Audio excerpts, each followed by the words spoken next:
every day. We do this, we do that, and the other thing.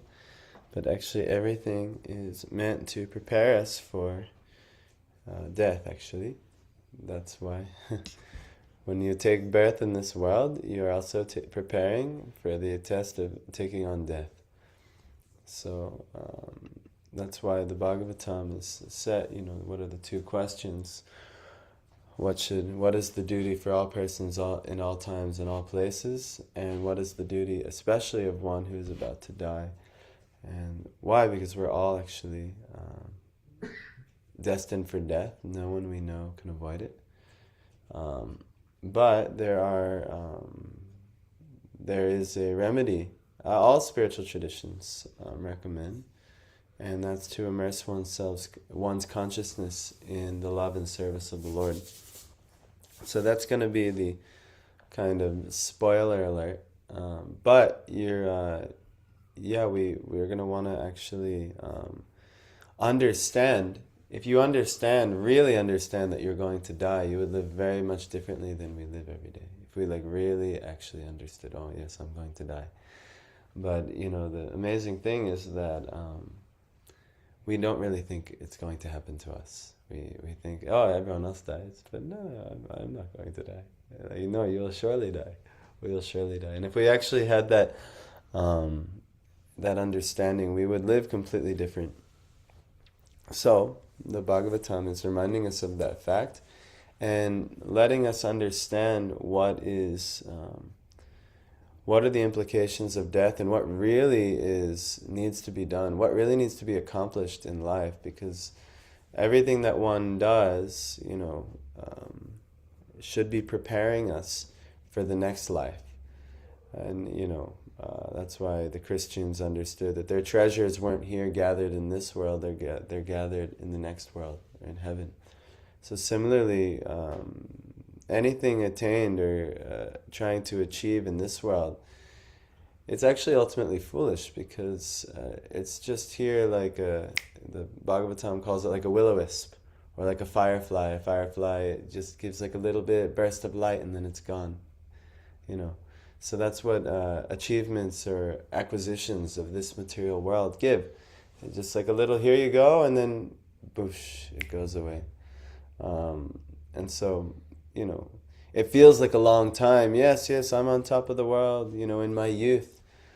Some people, they achieve, some people peak in like the high school years. I was the national high school football champion, or I was the prom king, or I was, these things. Some people peak in their college years, and, I was valedictorian, or I was this thing, that thing, and the other thing. Some people postgraduate, they peak. Now I'm the top of my class here. I'm the this, that, and the other thing. But these are all, what is this really, actually? What is it? It's all just come and go, and it's gone. Even in so-called spiritual life, we organize this temple and this festival and these things like that. These are a little bit, can be dovetailed a bit easier to the Lord, but the material element, the egoic identification with my body performing these things, this is all nonsense, just to go in time. So we must understand this, and we must understand the point of life is to ultimately prepare ourselves for a higher way. Just like at every stage of life, you prepare yourself for the next phase of life.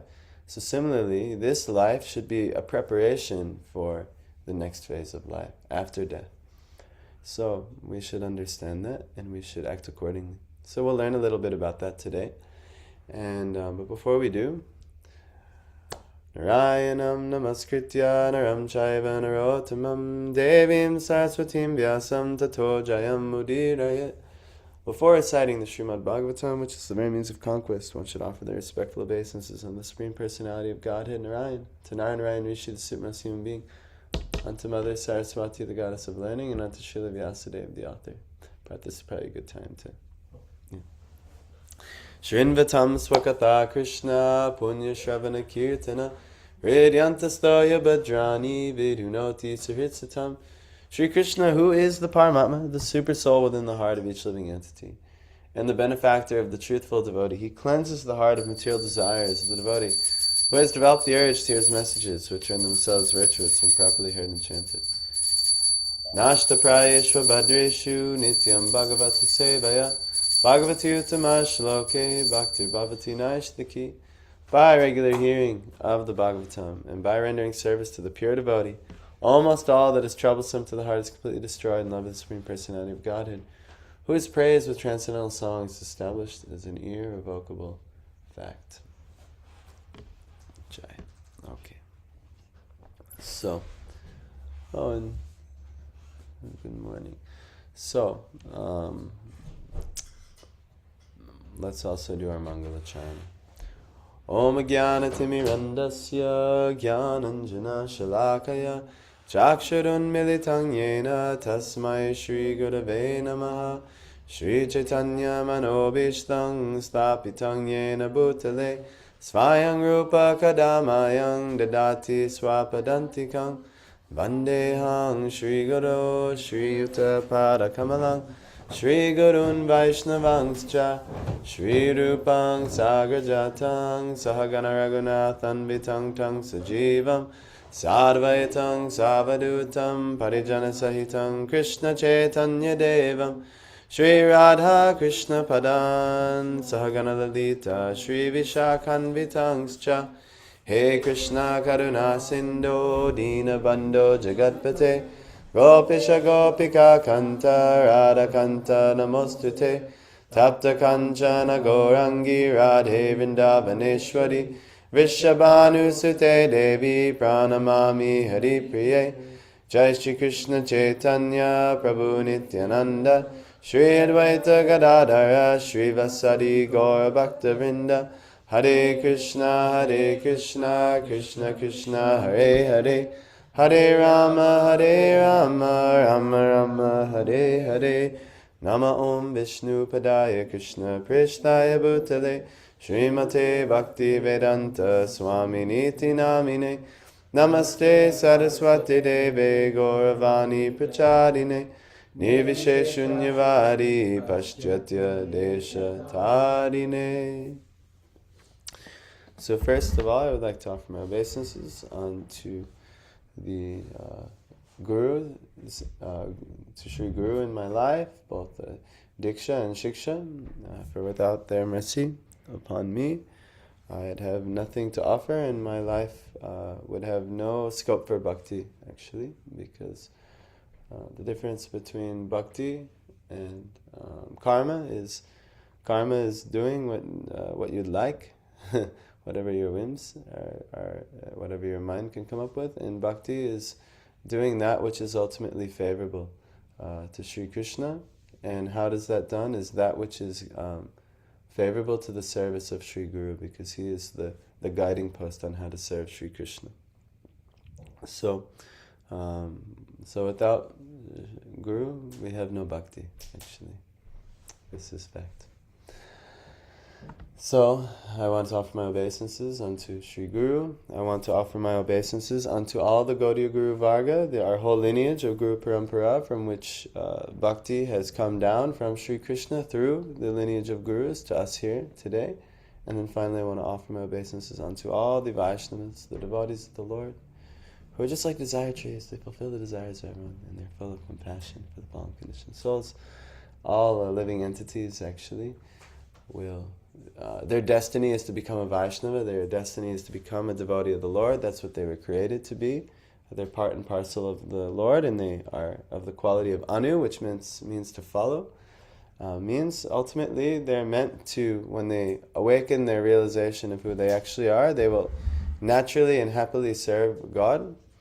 But until then, they will oscillate in this material world up and down in species of life until enough suffering has happened here where they turn to God.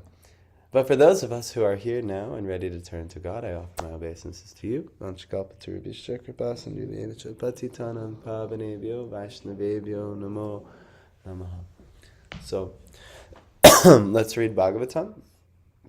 We ended last time. Yes? Oh, yes, you'd like to see the Bhagavatam. That's a good request.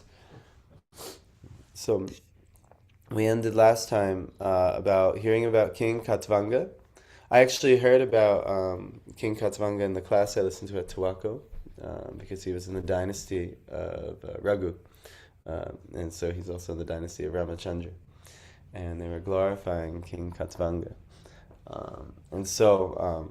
But Katvanga, if you remember, he did so much service as a king, and even so much service for the higher beings, the demigods. And because he had the proper understanding of life, what did he ask for when he was offered one boon, and he asked for one thing? Yes, his time of death. Why is that so valuable? He could ask for anything. If I gave you, said, Divyanshu, you can have one boon, what would you ask for? Would you? That's very good. That's very, very good. Right? Is that really in our hearts, though? Because, if someone said, oh, you could have one boon, I'm like, wow, I got to pay off this thing, we might choose some material thing. But he is offered any boon. What's that? If it's not in the heart, then the boon would be to plant a bhakti. This is very good. This is realized. I hope truly that actually when we chant every day, we have the Harinam Chintamani. It'll fulfill any wishes we desire. So if we chant every day, say please come in my heart and plant bhakti there, then it could be fulfilled. But oftentimes our minds are on many things, right? It's not necessarily what we're thinking. Yes. So, but King Katvanga, he wanted to know when he would die, and actually the Bhagavatam is glorifying that boon. Why? Because he could prepare. Because life is all about preparing for this moment of death, and and he realized that he only had 48 minutes to live. They said, yes, okay. Well, oh wow, it's coming very quickly. 48 minutes. It's one muhurta. So what did he do? He immediately dropped everything, detached from the world, and took to bhakti. Immediately, that's what he did. So the Bhagavatam is glorifying this. And then why is it relevant? Because Maharaj Parikshit was also cursed to die. He was also let known when he would die, and he has 7 days to live. So Shukadev Goswami says, oh, how even more fortunate you are. Maharaj Katvanga, he achieved perfection in one muhurta. Even in one moment of life you could have perfection. But if you have 7 days to know exactly what to do. So he says, Maharaj Parikshit, now your duration of life is limited to 7 more days. So during this time you can perform all those rituals which are needed for the best purpose of your next life. So this life is for preparing for your next life. We should always know this. Just like student life is preparing for career life. And career life also is preparing for retired life. And retired life is preparing for death. And so on. So this life is preparing for your next life. So now let's read this verse. Antakale tu purusha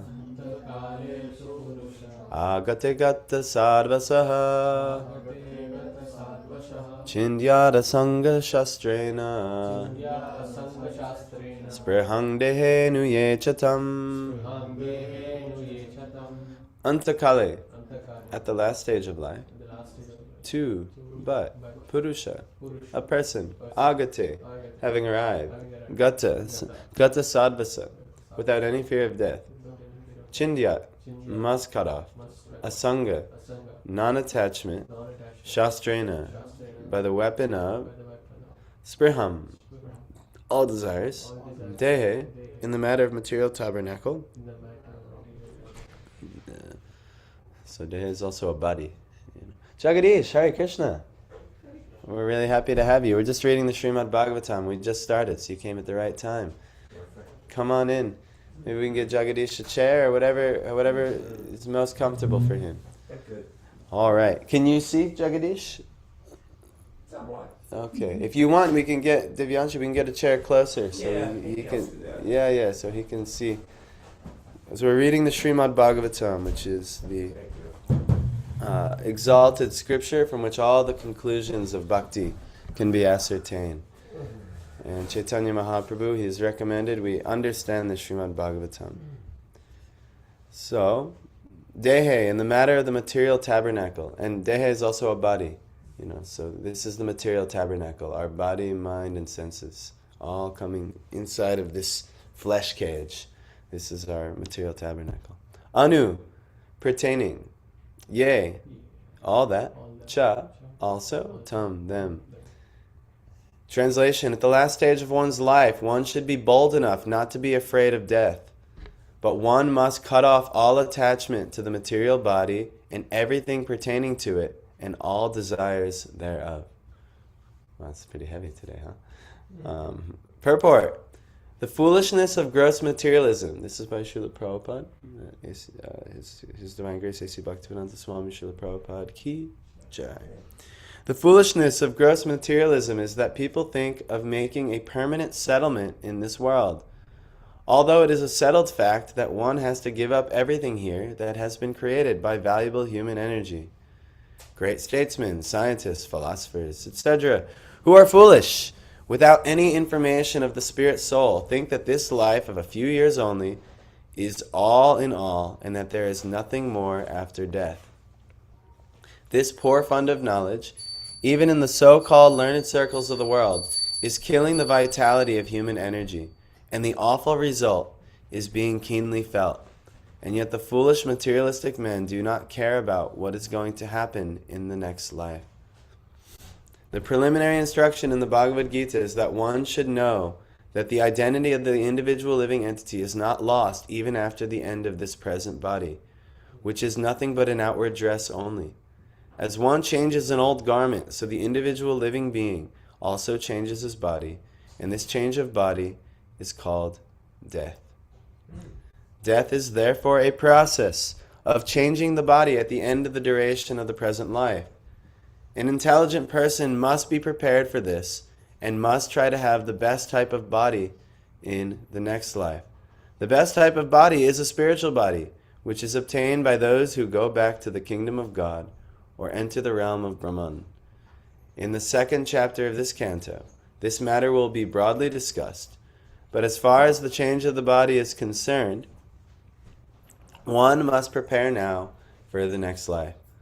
Foolish people attach more importance to the present temporary life, and thus the foolish leaders make appeals to the body and the bodily relations. The bodily relations extend not only to this body, but also to the family members, the wife, children, society, country, and so many other things, which end at the end of life.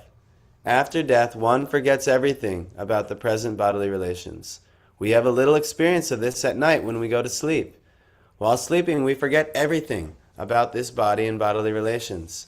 Although this forgetfulness is a temporary situation for only a few hours, death is nothing but sleeping for a few months in order to develop another term of bodily engagement, which we are awarded by the law of nature according to our aspiration.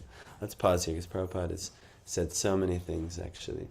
Hello there, bodily relations. So we can get so wrapped up, right, in our duties in the temporary life, children, wife, career, job, this, that, and the other thing. But actually, this is, Prabhupada is saying, this is actually what the foolish people will do in this world, is we get absorbed in the temporary life, not understanding what the journey of the soul actually entails, not understanding who we are. We think we are this temporary life. Like me and my wife, we were having a conversation with my brother. What was it, yesterday? Was it yesterday? Yeah. We were having a conversation with him yesterday about, and he was very convinced that this is definitely him, and, the pleasure of his body is the summum bonum of life. And we were trying to explain in so many different ways how, no, that's not the case, actually. But this is the popular understanding of the masses. And so Prabhupada is saying that so all the leaders of society, all of the therapists, all of the professionals of the world, the academics, they're guiding people on these lower principles, saying, yes, you are the body and this is the most important thing. The enjoyment of the body is the most important thing. And I hate to break it to a lot of you, especially my Indian friends who give so much prominence to what their parents think. That is what your parents think also, that this temporary thing is the most important thing. Yes. Unless someone is a great sage and has this realization, that is the prevailing ethos of all of society. And it is the ethos of us. We think our own temporary, our prayas, our temporary enjoyment, this is the most important thing. What gives me comfort and pleasure today? Not thinking what is actually best for the long term. Like one thing in this life, I'm a little bit into investing. Okay, if I put my resources here in a long period of time, they will be more fruitful than if I just here today, I go for what will give most pleasure today. So, right? So this is, from that sense, this is the ultimate investment. Time spent in spiritual life, in spiritual activity, in chanting and hearing Bhagavatam, deity worship, sadhu sangha, and going to the holy dhams and associating with the culmination of all those four things there. This is infinitely more valuable than any type of prayas or immediate thing. Oh, well, I can make $100,000 if I do this, this, and this, or if I can, arrange this situation here in the material world. Why? Because one is a long-term investment, and the other is very short-term. Very short-term. Oh, I can get some pleasure here and now. But as we see, time is running out. We have our senior devotee of the community, Jagadish, here with us today. And Jagadish, he could tell you, he did all the things we were doing, and he's at a different phase of life now where he doesn't so much care about, building the career. He doesn't so much care about, let's have more children. Those things are, have flown the coop for him. They say been there, done that. Been there, done that. Exactly. He's been there, he's done that. It's that mantra. And he knows, okay, it's a different phase of life. But everyone, even from the youth, we should also know that, this is not the all in all. This is not what I should invest my time and Prabhupada says, my valuable human energy. We have only so much valuable human energy, and what will we use that human energy in? So in the verse, Shukadev Goswami is saying, one must cut off all attachment to the material body and everything pertaining to it and all desires thereof. Anything that has to do with this material body isn't worth giving so much of our valuable human energy to, actually. What's worth giving our valuable human energy to? That's why the first teaching in Bhagavad Gita, Prabhupada mentions in the purport, is the understanding that we're a soul. And the soul has certain needs, and the need of the soul, the identity of the soul is what? What's the very famous verse from the Chaitanya Charitamrita of what the identity of the soul is? I don't know Sanskrit. It's not Sanskrit, it's Bengali. Bengali, the English is like, I'm not a Shudra. Krishna Tatasta Shakti, Veda Veda Prakash. Jiva, the Jiva, the soul of the Jiva, Swarupa, his natural constitution, his bodily, his real identity, his real form, his own form, Hoy is Krishnara, of Krishna, Nitya, eternal, Das, servant. We are Krishna. Our real position is we are Krishna, we are God's servant. That is the position of the soul. That's really our real constitution. Anything separate from that is wrong. Any consideration separate from that is a wrong consideration. This is called viparyayo. In Sanskrit, it means a misidentification. Or in Prem Prayojan Prabhu, he has given a nice lecture last year in Auburn on this. The misidentification of reality, the first mistake that leads to Maya or illusion is Brahm. We've misidentified who we actually are. And this is the problem. And this is why people live for the here and the now, the YOLO. You only live once and try to get as much enjoyment as possible. And that's where we're trying to help my brother realize, like, no, this isn't it, and like, but it's actually hard because they have so many opinions, and it's not easy to defeat all the arguments of the people of this world who are very convinced. No, Me giving my body pleasure here and now is the summum bonum of life. You cannot prove it to me. It can be proven, but it's a very delicate situation. They also have to be receptive. But we also have to be expert. So the more we study these things, the more we look at these things, the more we're reminded of this, then we'll give more effort to our processes of chanting. We'll give more effort to our processes of associating with advanced devotees. We'll give more effort to, engaging in the deity worship like is prescribed in the Shastras and by Guru, and engaging in going to the holy dhams and associating with the sadhus there. And we'll do all these things. And of course, we'll be engaged in what we're doing right now, hearing the message of Bhagavatam.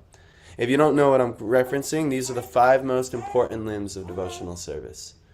So if we just do these 5 every day, guaranteed perfection, even if you only do it in a small portion. So this is mentioned in the Bhakti Rasamrita Sindhu, or Prabhupada's translation, Nectar of Devotion. So all gurus, they prioritize these 5 things. And what's the most important, do you know? Most important one. No. How can you do Shravanam without this one? Yes, that's how Shravanam, but you have to hear from this important thing. Sadhu Sangha. Someone who's seen the truth, realized the truth. Krishna has implanted in them through a guru. Like Krishna has enlightened saints and sages, and if that person comes in contact with a saint and a sage, they can be transformed into a saint and sage. And they're called a sadhu. So sadhu sangha, associating with the sadhu is the most important thing. Then, sadhu sangha will tell you to do and in association of sadhu sangha, all the other 4 things will be accomplished. So in sadhu sangha, they will promote the activity of... Well, yes. And they will tell you to do what? You like this very much. Chanting. They will engage you in chanting. But you have to hear first. They will tell you, they will implant knowledge to you, they will give you instruction, and they'll tell you the chanting. And so they will tell you also, don't use your your energy in such foolish pursuits. They'll cut your attachments to these material things. Don't give so much priority. Yes, maintain your family members. Yes, maintain yourself. But don't waste a moment more. Do the bare minimum of material, keeping your body and soul together, and then use your valuable human energy in spiritual activity. Like chanting the holy name of the Lord. Like hearing the Srimad Bhagavatam, hearing the message of Bhagavatam. Like engaging in the deity worship, singing the bhajans of the Lord, singing prayers to the Lord. And then go to Krishna's holy dhams, where he performed all these pastimes, and these things will come to life, and you'll see. And especially in the association of the sadhu there, it'll skyrocket. So, when you get engaged in this, and if you cannot go to the holy dham, because it's not easy to live there, you have to build up a lot of sukriti to live in the holy dham. But at the very least, you can go to your local Krishna conscious center, in which you can all practice these things. I'm throwing the pitch out there. But yes, this is why we have this thing. So everyone can get a taste of these activities. We start at 5:30. We do all the activities every day. Yes? For your father, the Bible verse is, faith comes by hearing the Word of God. Yes. Faith comes by hearing and hearing the Word of God. Yes. That's the Bible. Yeah, and it's not just the Bible, actually. Yeah, that's our process as well. Exactly. It's illuminated in the Bhagavatam. We're just in this section that the whole point of life, what should be done. Maharaj Parikshit, he's about to die. He knows he's about to die. He only has 7 days left to live. And it's like he had a guaranteed terminal sentence from the doctor, or even the death penalty, but he's going to die in 7 days. And so he's asking Shukadeva Goswami, what's the main thing I should do? Why don't we share the exact verse that he said? He said, O descendant of King Bharat, one who desires to be free from all miseries must hear about, glorify, and also remember the personality of Godhead, who is the super soul, the controller, and the savior from all miseries. The highest perfection of human life, achieved either by complete knowledge of matter and spirit, by practice of mystic powers, or by perfect discharge of occupational duty, is to remember the personality of Godhead at the end of life. So it's all for, the main thing is for remembering Krishna. There's really only two rules to Krishna consciousness, and it's actually only one rule. To always remember Krishna and to never forget Krishna. The problem is, we're doing the opposite. We're doing everything other than remembering God and Krishna, and we're forgetting Him constantly. So the whole process is what he said in the previous verse. Hearing about Krishna, and then what you've heard glorifying Krishna, and then what you can, that's why we chant the holy names, kirtan, glorification means kirtan. And by that process, you will remember Krishna. So that when death comes for you too, and it's going to come for all of us, even Abhiram, who is fresh in this world. And you may never know, it could happen, you don't have to be older to die. You could die anytime. Anything could happen, anytime. But the perfection of life is to remember the personality of Godhead at the end of life. So your life, that means your life you should cultivate a practice. Or what do we call this? A practice. A sadhana. So we have a set of practices we do every day so that at the end of life, we remember Krishna. That's what this all is about. Because you're going to die, and the perfection of your life is that you remember Krishna, you understand Krishna is the foundation and reality of life, and your position is to serve Krishna, and that your best transition is to not go back in this material world again, filled with suffering, filled with so much nonsense, and you go be with Krishna. Or you at least get yourself in a better situation to be closer to Krishna in your next life. Because it might be a little lofty. That all right, I'm going back to Godhead after this life. I'm ready. I'm qualified. Maybe not, actually. We might have so many things. I told you guys the story of this devotee. He was chanting for many years, Hare Krishna, and as guru initiated everything. But when he was drowning in the Ganges and he was just about to die, and he's watching his bubbles come up from his mouth as he's about to die. And what happened? He started remembering a laundry detergent jingle that he saw when he was a kid that had to do with bubbles. And that's what he's thinking about as he's about to die. Luckily, someone saw him and saved him and pulled him up from that situation. But he was tested and he was shown, oh crap, I was doing a lot of practice and I thought I had it, but when death was coming, because you got to think about, we attach so much to our body. I have a little belly ache right now because I ate a little too much sweets yesterday. So when your belly, when your body is, a little bit of, inconvenienced, you put so much emphasis on that. At death, everything is inconvenienced. Your whole body is failing. So if you spent your whole life attached to your body, guess what you're going to do at death too? So at sadhana, that's why we develop a sadhana where we're bhakti. Actually, the symptom of bhakti growing is three things will happen all at once. You will get causeless knowledge of things related to Krishna. You will elevate in knowledge of Krishna. You'll actually have devotion to Krishna, and at the same time, you will become detached from material life. All three things. Just like when you eat, there's a verse of Bhagavatam that recites this exact thing. Just like when you eat, you're tasting, you're satisfying the tongue, your body is getting strong, it's getting nourished to have energy, and at the same time, your hunger is relieved. All three things happen at once. So same thing with bhakti. When bhakti is growing, you'll have all kinds of knowledge of Krishna will come.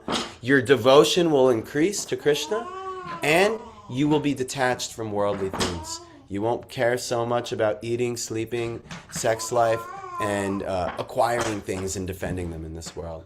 I need houses, I need money, I need career. So you'll know your bhakti is grown when those three things are simultaneously increased and the material things have decreased. And if those things aren't happening, it's said that there's either a defect in the sadhana, in your practice, or there's a defect in the guru, whoever is showing you how to practice. So that's the thing. So you can check your progress. How much knowledge do I really have about Krishna in things related to Krishna? How much devotion do I have every day in my daily activities? And how much attached to worldly things am I? This is your litmus test for bhakti's growth, says the Bhagavatam. This is all our acharyas. Yeah, I have a few friends. One, Gail, she's 92. I met her through our guru back in the 70s. Yes. And well, I see this in a lot of my friends they're in their 70s, 80s, whatever.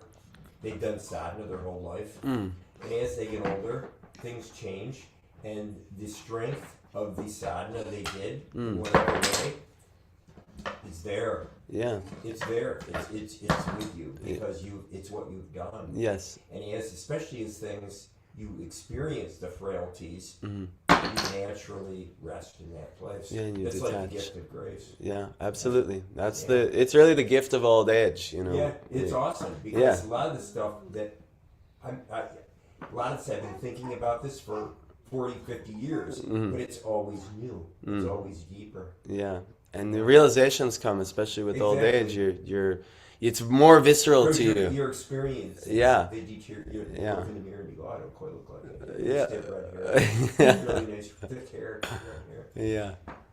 So, wow. We're not the body. Yeah, I'm even realizing now as I'm becoming a father and things, I'm seeing like, wow, just how much attachment I can develop for such like a human being. But I'm seeing like how easily I can get pulled and like, yes, you can do it. You can rule my whole life, whatever you want, you know. And we see this with parents.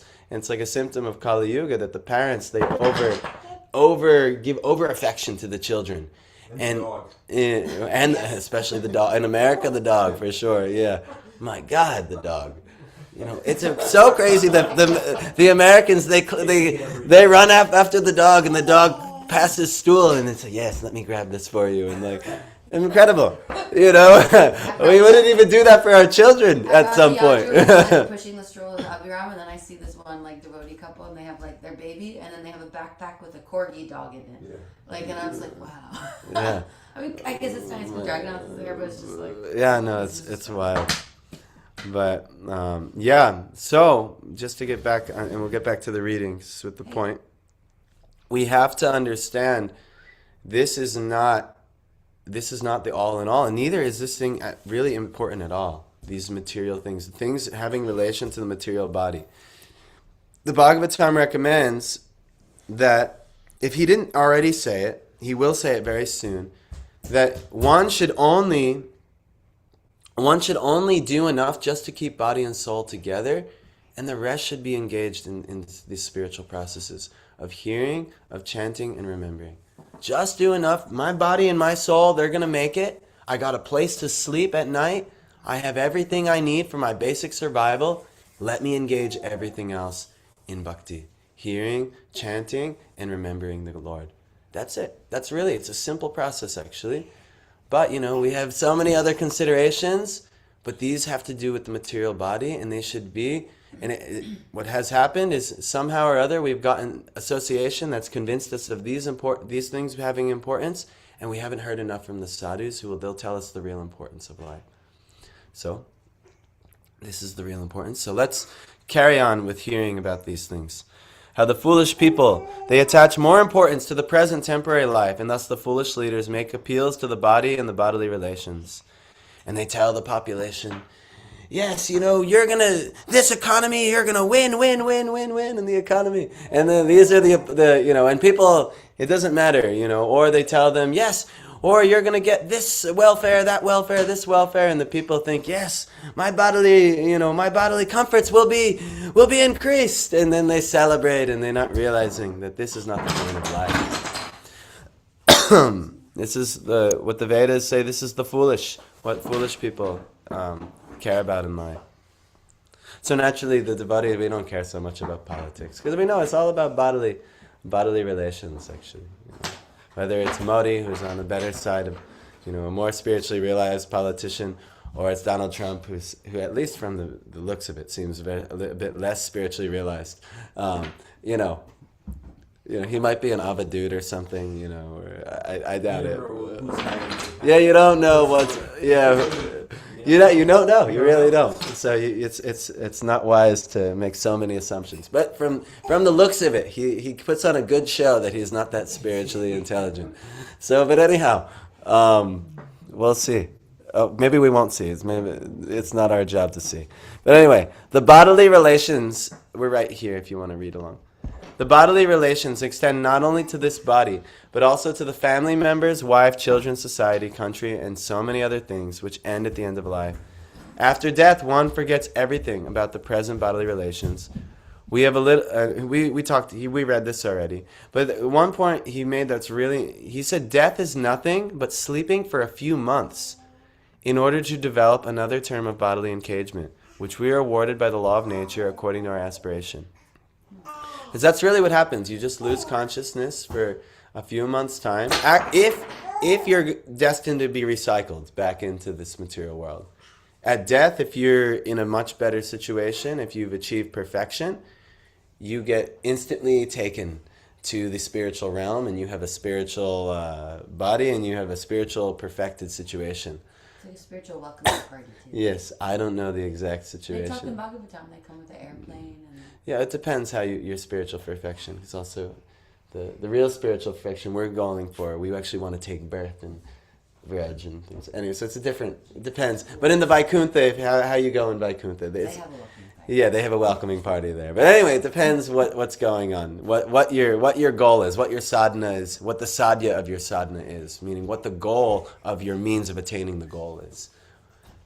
Sadhana is a process, but if you don't know your goal, like we're hearing a lot from Prem Prayojan, Prayojan means the goal. What's the end goal? It's what? Prem. Is this divine love, and where is that divine love perfected? Parth? What's that? No, where? Where? Golok Vrindavan, yes. But that's different than the goal of even much of the Bhagavatam. Much of the Bhagavatam talks about going to the Vaikuntha realm. All the Sri Vaishnavas, they want to serve Lakshmi and Narayan in Vaikuntha, right? And so the Bhagavatam, it tells us about the progressive goals we could work towards. What's the goal? And it tells us about the most perfect goal, and our acharyas, they guide us to this realm of Vrindavan. Which is why it's important we go to Vrindavan and we learn all about the intimacies of Vrindavan. Because then we'll know what goal we're going to. It's not just like a blanket, all right, you die and you get the topmost perfection. There's a whole infinite realm of perfection, and depending on the sadhana that you practice in your life, like the Christians, if they do sadhana to Jesus, they will get the perfection that Jesus is offering. But what Jesus is offering is not the same realm as, say, what Krishna is offering in Vrindavan.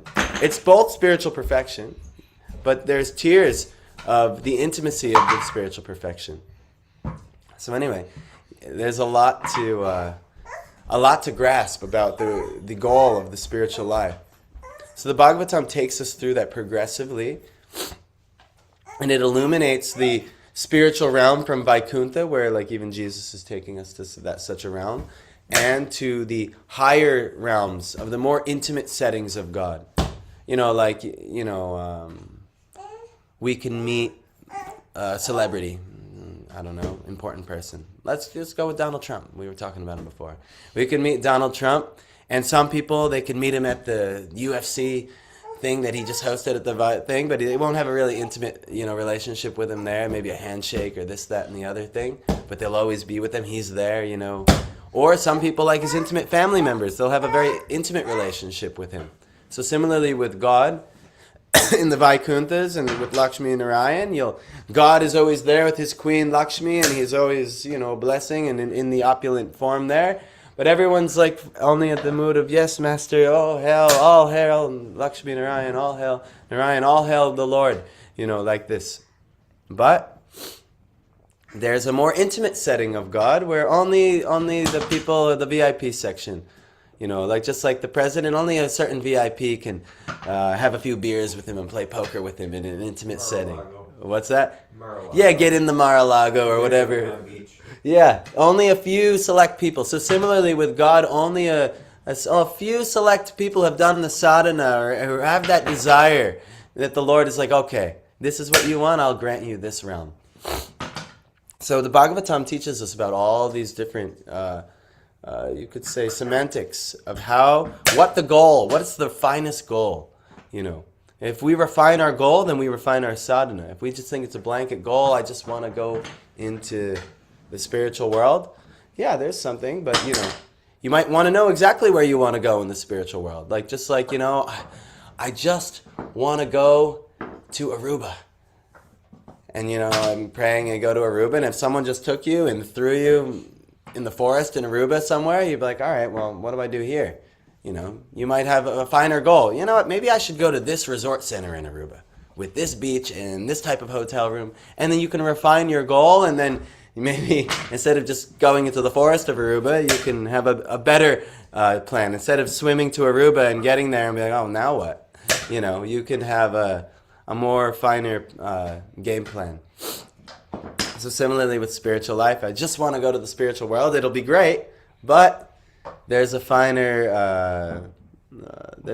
goal to the spiritual. What do you want to be doing in the spiritual realm? What does the Lord like to do? What do you This is all actually highlighted in Bhagavatam. So that's why we read Bhagavatam. We hear it, so that these things become more prominent.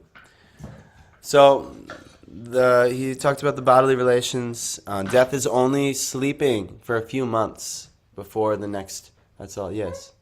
So suppose let's say if we are worshipping Nrsimhadev primarily, Yes. we'll go to Vaikuntha where Nrsimhadev is the Yes. ruler. So if we are worshipping some other form of Krishna, but it's Krishna, let's say Dwarkadish or maybe Jagannath form, Yes. then are we still going to the Golok Vrindavan? Because Golok Vrindavan has a different mood. No. Krishna is in No. You don't get that side of Krishna. So Krishna has his eternal Dwarka Leela as well. Krishna has his eternal even Jagannath. It depends how you see. Some people worship Jagannath and they worship him as Dwarkadish. The Gaudiya Vaishnavas, we don't worship Jagannath like that. So it depends how you worship Jagannath. Some people could worship Jagannath and they get to go to Goloka Vrindavan. Like our acharyas, how they would worship Jagannath. Others, they worship Jagannath as the Lord of Dwarkadam or Purushottam, Kshetra, like that. And they will go to the eternal Dwarka. So Jagannath is merciful, he'll give. But it depends on the mood. Because what is, your intention of how you'd like to serve the Lord is going to facilitate that. If you've never been revealed the glories of Rajdam, how will you know to worship him in desire? Because the Lord, what does he do? He's here, he fulfills everyone's desires. This material world even, he's fulfilling. Some people, they want to be millionaires. So they work hard day and night. And with their efforts, the Lord finally, he says, okay, even if you can't do it in this life, I'll arrange. You could be a millionaire. It depends. Whatever one desires, you get. But similarly in spiritual life, whatever you desire, you will get that desire. So we have to, the intelligent person will say, well, what's the best thing to desire? So we will listen from the authorities, we'll learn what is the best thing to desire, and we will act accordingly. So Bhagavatam is telling us what's that best thing to desire. And yes, you're saying. So does that mean if we go to Vaikuntha where Nrsimhadev or Jagannath Dev is, then but Krishna also has different forms in different Vaikunthas? Like, let's say, is there a Vaikuntha for Dwarkadish and is there... Yeah. I mean, just look at you. You're an expansion of Krishna as a soul. Look at every blade of grass. Every living entity is there's an expansion of Krishna. The Paramatma is within everything. Everything is an expansion of Krishna. So in Vaikuntha, in the heavenly worlds, of course, and Krishna has certain expansions for different, just like a king. The king he's the ruler of everyone. The king, even in this world, we think there are no kings left. But there are rulers of royal families who rule governments and do things. So there's someone who's sitting up top, and he's got his deputies who are acting on his behalf. So Krishna has his expansions who act on his behalf, like Nrsimha, Vaman. And they have eternal places that the living entities can go. Those who desire to worship them like that, they go. And there's infinite living entities, practically, who can go and worship the Lord however they like, actually. So all the Sri Vaishnavas who worship Lakshmi and Narayan. It's not wrong. In us, in the Gaudiya tradition, we don't emphasize that. But what they're doing is perfect also. But it's not going to be as sweet as what's revealed in the Bhagavatam.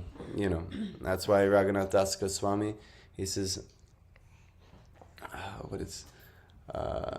Asadvartaveshya Visrajamati Sarvaswaharani Katham. No.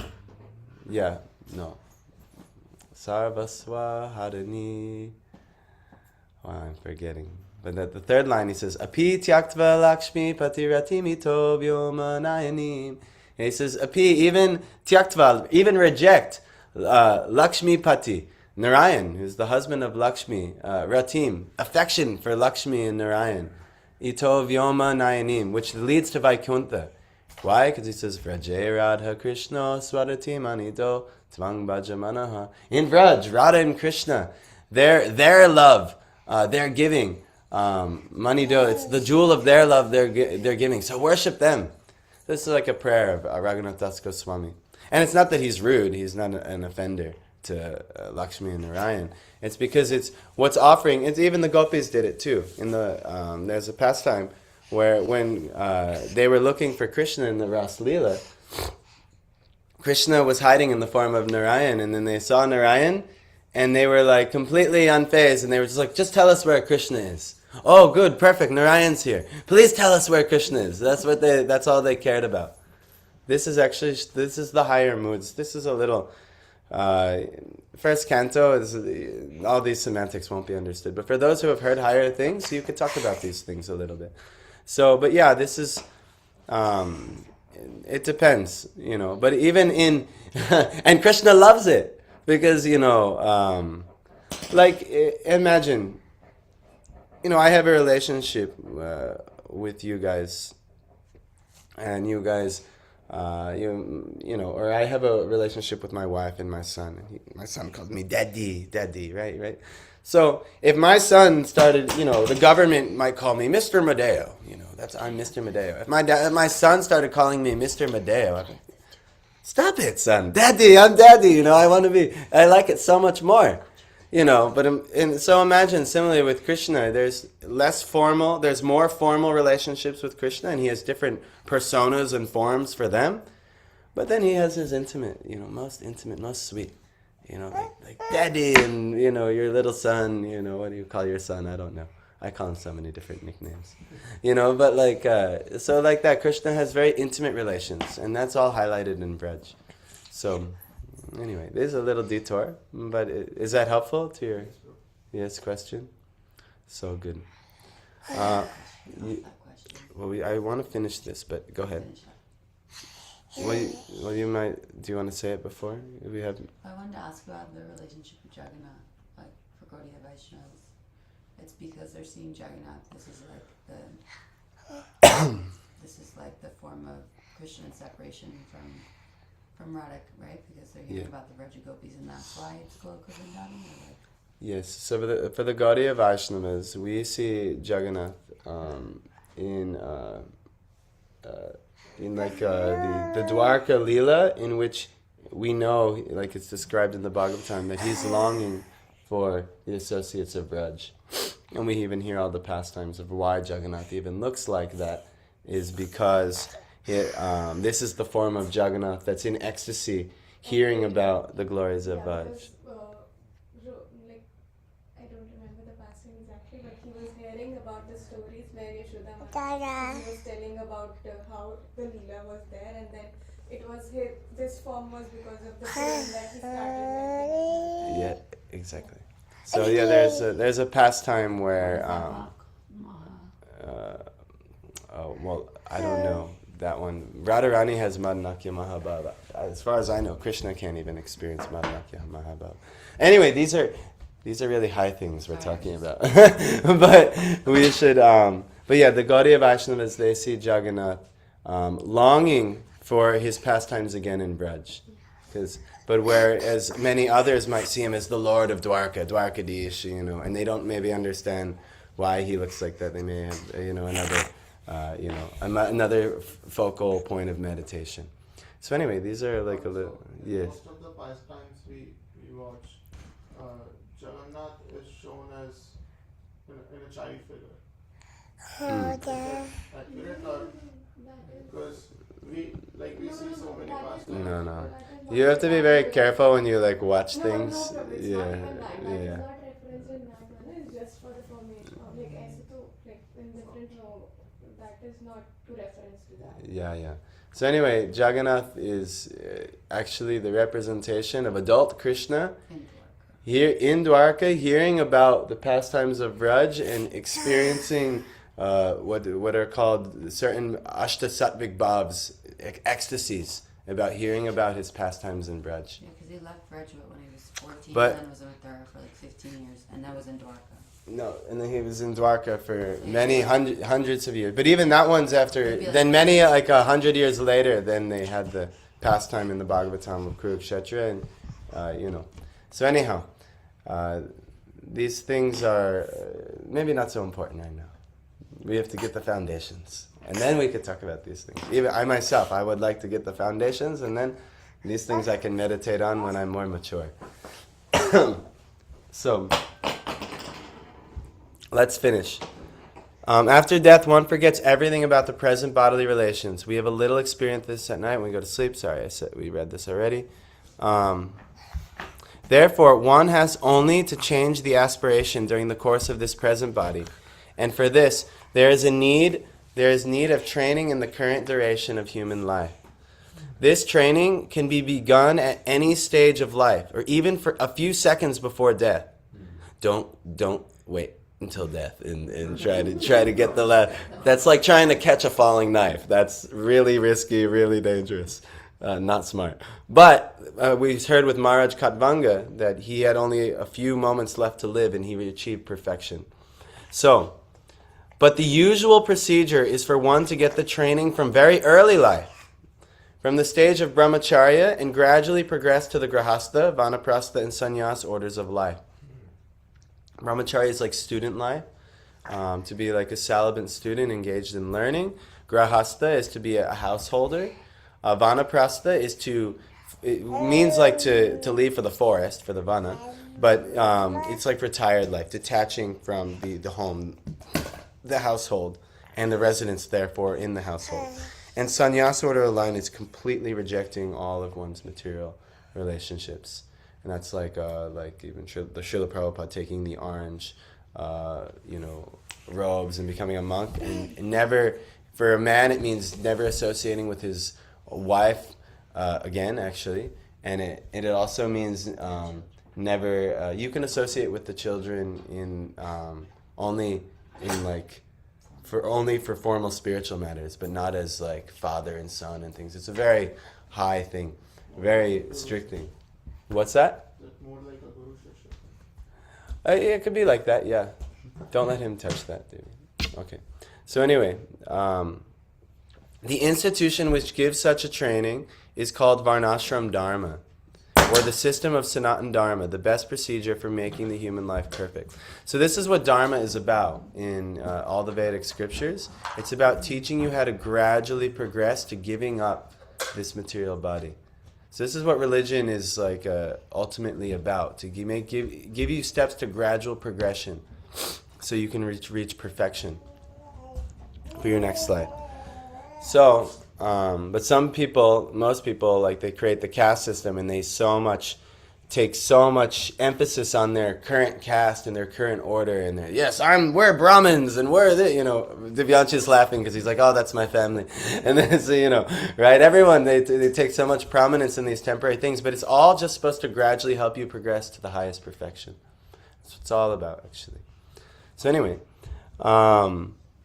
the best procedure for making the human life perfect is to follow this Dharma. So one is therefore required to give up the attachment to family or social political life just at the age of 50 years, if not earlier. Wow.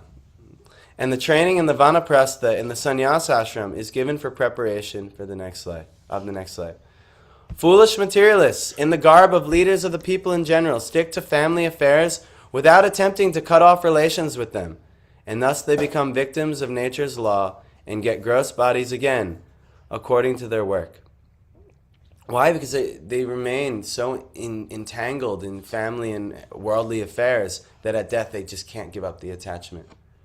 It's just too much for them, and they have to come back due to that attachment. Because the Lord gives us a situation based on our desires.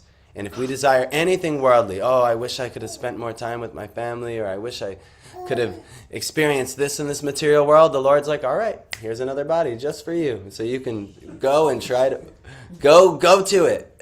But we don't want that. We want to refine that. So if we're lucky, our family relations will help us detach from worldly affairs and not further entangle you in them. I don't know what his thing is going to be. Anyway, we'll see. All right, come and read Bhagavatam with me. Then you'll be favorable. So anyhow, such foolish leaders may have some respect from the people at the end of life, but that does not mean that such leaders will be immune to the natural laws under which everyone is tightly bound by the hands and feet.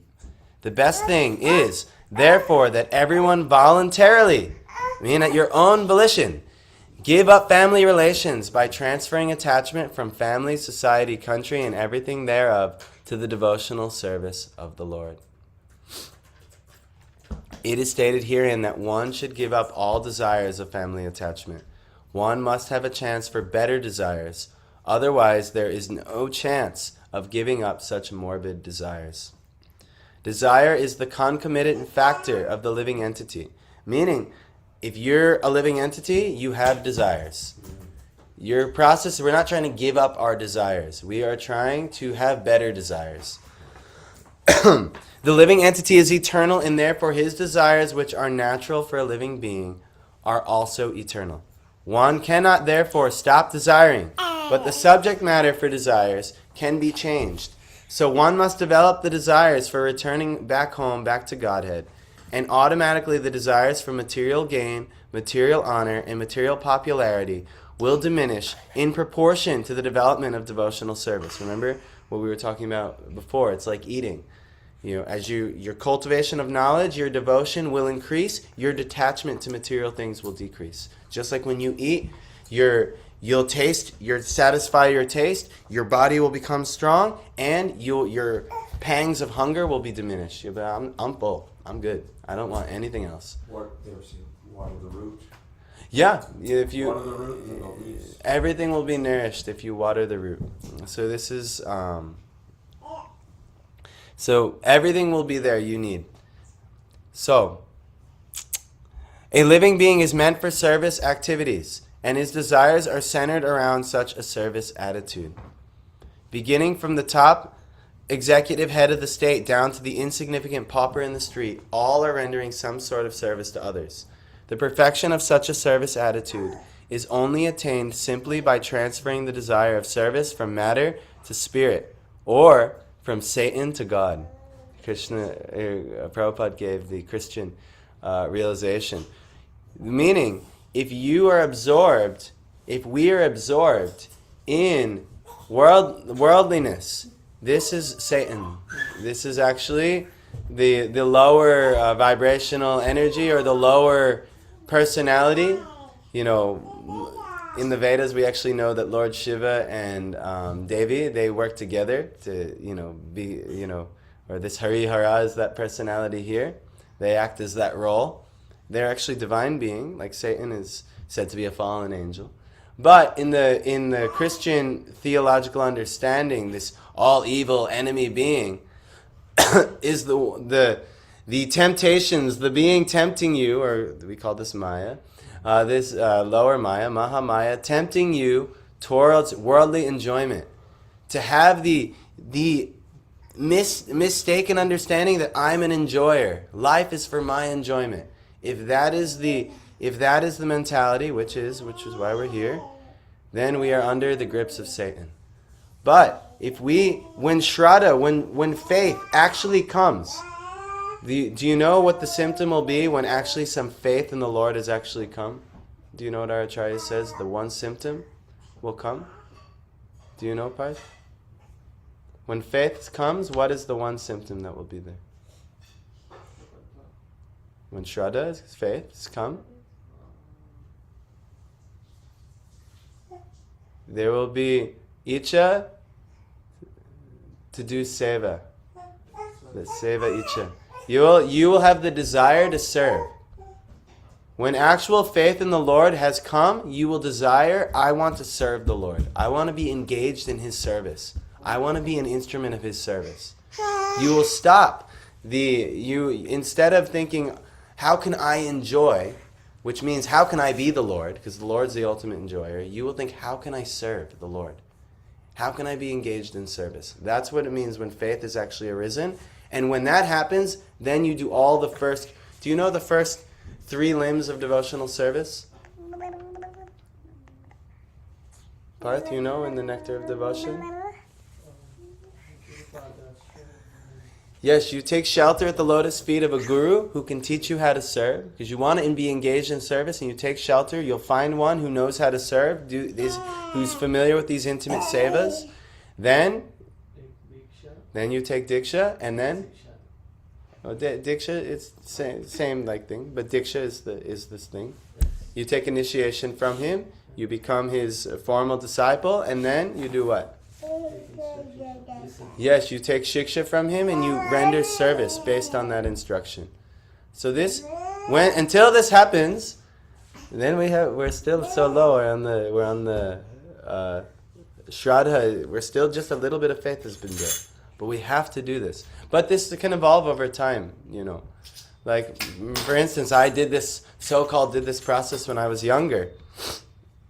Maybe 5, 6, 7 years ago now, and it's been some time. But I feel like, oh my God, I have to go back to this foundation and reset this foundation over and over again, because, this tendency to be the enjoyer it's so strong and it's so prominent, and you can be thrown out of bhakti at any moment if you are prone to make some offense. So anyhow, this is the process. Thank you guys for joining for Bhagavatam. That's our verse for today. We do this every day. So Jagadish, feel free. Come every day if you'd like. Any day you want. We're here. And except Wednesday, tomorrow we'll be in the evening. We'll have our evening program where we'll discuss some other topic. So we won't do this in the tomorrow. But Wednesday, Friday, and Sunday we have our regular community programs. But every other day of the week we have it here. So join. We'll open the deities, have kirtan now. Parth, you can blow the conch. Wait, I should ask, is there any other last questions or comments or anything? Corrections?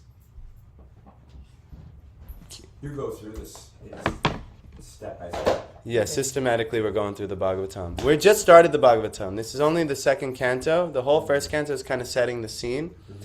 Mm-hmm. But yeah, anywhere you hop in, everyone will benefit greatly. But yeah, come in with us. We're going through it, and we'd love you to join us for it. So, blow the conch. Hare Krishna.